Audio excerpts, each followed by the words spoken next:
Magandang umaga po muli sa mga giliw kong tagapakinig ng ating channel Ateista ng Pilipinas. Kumusta na po kayong lahat? Ako po ay si Mang Ationg at ito po ang ating radio podcast, ang boses ng mga Pinoy ateista sa buong mundo. Naririto po ako para magbigay ng tamang kaalaman o impormasyon sa inyong lahat base sa mga ebidensya na aking nadiskubre sa aking mga personal na eksperimento o di kaya sa aking mga napag-aralan sa filosofiya, teknolohiya, siyensya, matematika at lalo na sa teolohiya. Partikular po sa usaping may Diyos ba o wala. Tandaan niyo po na nirespeto ko ang inyong mga paniniwala. Ito po ay inyong karapatan. Subalit, minsan dapat tignan din natin ang iba't ibang pananaw, mga ideya o isim na sumasalungat sa ating paniniwala. Ang pagiging mausisa ay isang katangian ng isang taong matalino. Naitanong mo na ba sa iyong sarili, paano kung ang Biblia ay gawa pala ng demonyo? At ang Diyos na sinasamba mo ay isang diablo pala na nagpapanggap na Diyos. Naisip mo ba ang mga katanungan na ito? Nabasa mo na ba ang Biblia mula sa ibang perspektiba? O siniyasat mo ba ang Biblia at basahin ang mga negatibo o kasuklap-suklap na mga bahagi nito? Kung hindi pa, inanahiyaan kita na tuklasin mo ang mga ito. Malay mo, ang paniniwala mo pala ay puro mali, gaya ng mga tao noon na nagsulat ng Biblia na naniniwala na ang mundo ay patag at hindi bilog. Sa mga huling episode, napatunayan natin na unang-una, si Jesucristo ay wala sa Biblia. Pangalawa, ang pangalang Jesucristo ay hindi first name o last name. Pangatlo, ang mga larawan ni Kristo sa inyong mga bahay o sa simbahan na sinasamba ng marami ay hindi ang tunay na mukha ni Kristo. Pang-apat, siya ay hindi ang tunay na Mesaya na sinasabi sa Biblia. Kaya siya ay hindi tunay na anak ng Diyos. At panglima, ang lahi niya ay isang Arabo at hindi puti o Amerikano. Sa episode na ito, tatalakayin naman natin ang mga masamang ugali ng Diyos. Sino ang mas maraming pinatay? Ang Diyos mo ba o si Satanas? Base sa Biblia, makikita natin ang mga karumal-dumal na pagpatay ng Diyos sa mga inosenteng tao, mga bagong silang na mga sanggol, mga kaawa-awang mga matatanda, at sa pagkamatay ng kanyang mga ka-apostoles. Sa Biblia din makikita natin kung si Satanas ba ay pumatay kahit ni isang tao o baka naman wala. Sa Genesis 7, ito ay yung Great Flood. Ang lahat na may buhay ay pawang nangamatay sa lupa, kagaya ng mga ibon, mga baka at mga hayop. At ang mga bagay na gumagapang at bawat tao, lahat sila ay namatay dahil sa dilubyo na ito. At lahat ng mga may ilong para makahinga ng buhay, ng lahat na nasa lupa ay nangamatay din. At ang bawat buhay sa mukha ng lupa, kagaya ng tao at baka, at mga gumagapang na mga bagay, at ang ibon sa langit, lahat sila ay ililibing sa lupa, at si Noah lamang ang manatiling buhay. At sila ay kasama sa arko. At ang mga tubig sa lupa ay magtatagal ng 150 araw.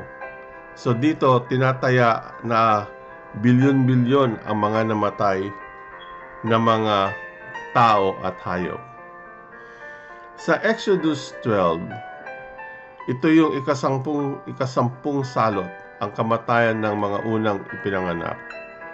Dito, ang lahat ng bagong unang pinanganak sa lupain ng Ehipto, mula sa unang anak ng hari na nakaupo sa trono at ang mga batang bihag na nasapitan, ay pinapatay ng Diyos.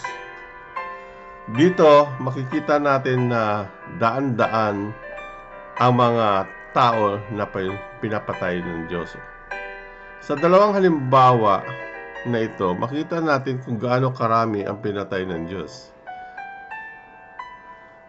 Ngayon, tingnan naman natin kung si Satanas ay pumatay kahit ni isang kaluluwa sa Biblia. Sa Job 2, ito ay ang sabuatan sa pagitan ng Diyos at ni Satanas para saktan si Job. At ang sabi ng Diyos kay Satanas, nasa iyong kapangyarihan mo na siya. Pwede mo na siyang saktan. Pero itira mo lang ang kanyang buhay. Sa harap ng Diyos, sinunod ni Satanas ang utos na lagyan si Job ng mga malubhang pigsa mula sa ilalim ng kanyang mga paa hanggang sa korona ng kanyang ulo.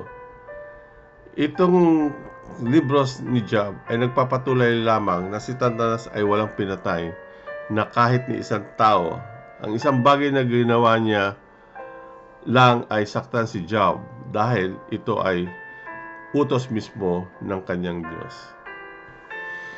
Ngayon, aside sa blood of Noah at sa firstborn, sa Exodus 9, makikita nyo na 300,000 ang napatay ng Diyos.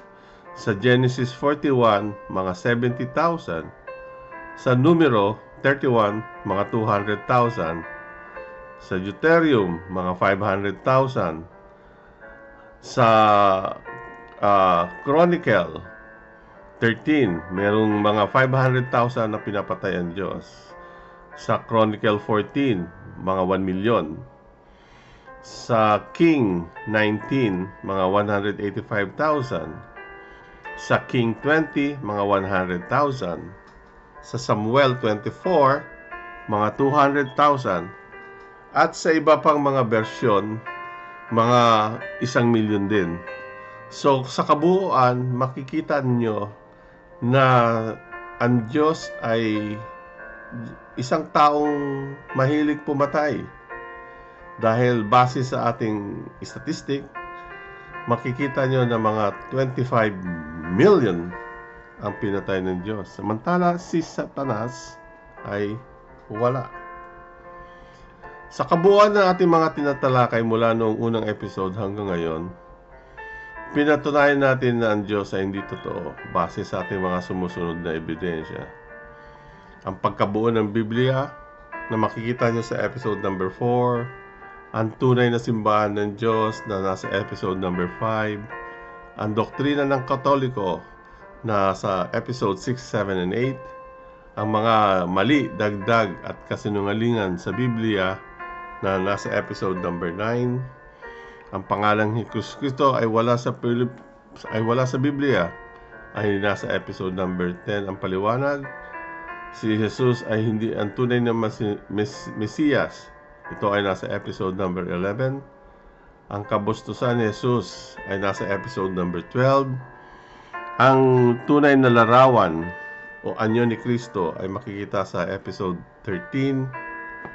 Ang kasamaan ng Diyos, sino maraming pinatay, ay nasa episode number 14. Sa susunod na episode, tatalakayan naman natin kung sino ang lumikha sa Diyos o bakit walang Diyos. Kung kayo po ay may katanungan, i-post nyo lang po ito sa comment section at sasagutin ko po kayo sa aking makakaya.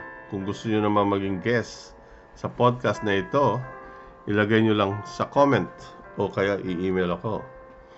Doon naman po sa aking mga tagapagkinig na nag-subscribe, nag-like, at nag-share ng mga videos ko dito, taos puso ko po kayong pinasasalamatan.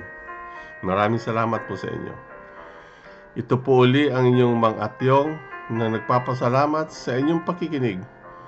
Ang sabi ng tatay ko, kung gusto nyo ng buhay na masagana, malaya at makahulugan, sikap, sipag at kaalaman ang susi ng isang maligayang buhay at hindi dahil sa paniniwala na may Diyos.